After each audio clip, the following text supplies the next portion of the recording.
थे। वो तीनों एक डॉक्यूमेंट्री मूवी बनाने के बारे में सोच रहे थे। वो वर्ल्ड के टॉप डायरेक्टर बनना चाहते थे। रात के 10 बज रहे थे।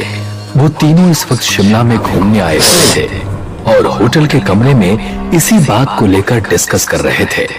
समझ में नहीं आता यार कि आखिर हम किस कॉन्सेप्ट पर डॉक्यूमेंट्री मूवीज बनाएं। अरे यार, बहुत सारे कॉन्सेप्ट हैं, किसी भी कॉन्सेप्ट को सेलेक्ट कर लेते हैं। हमें तो बस एक अच्छी सी डॉक्यूमेंट्री मूवी बनानी है और अपने काम को खत्म करना है। तुम दोनों पागल हो गए हो।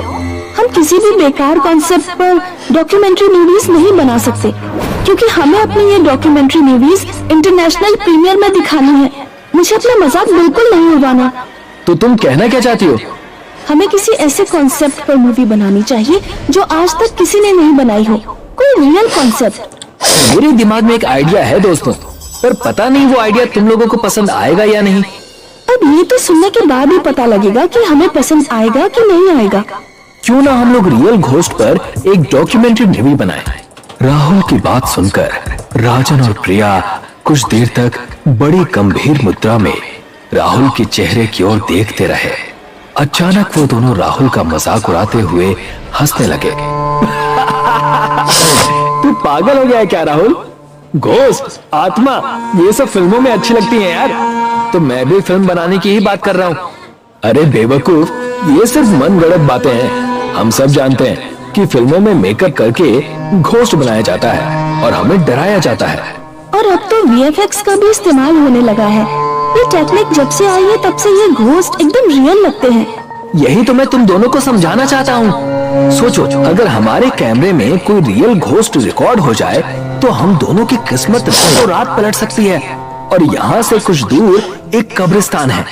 कहते हैं कि उस कब्रिस्तान में सिर्फ और सिर्फ लावारिस लाशें ही दफनाई जाती हैं। उस कब्रिस्तान के बारे में ये बात प्रसिद्ध है कि वहाँ एक डायन रहती है और कहते हैं कि जो भी उस डायन को अपनी आंखों से देख लेता है वो उसे जिंदा नहीं छोड़ती।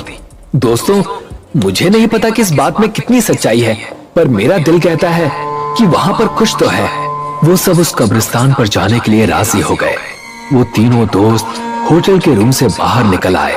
बाहर सर्दी बहुत ज्यादा थी। हाड़ कपा देने वाली ठंडी शीतलहर चल रही थी। हल्की हल्की बर्फबारी भी हो रही थी। वो तीनों एक कार के अंदर बैठ गए। राहुल ने ड्राइविंग सीट संभाल ली और उसने अपनी कार की दिशा उस कब्रिस्तान की ओर कर ली। कुछ ही देर में वो उस कब्रिस्तान में खड़े थे।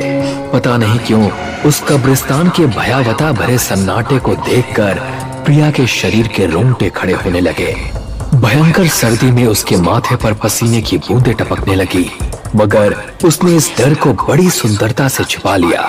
राहुल ने तुरंत वीडियो कैमरा निकाल लिया।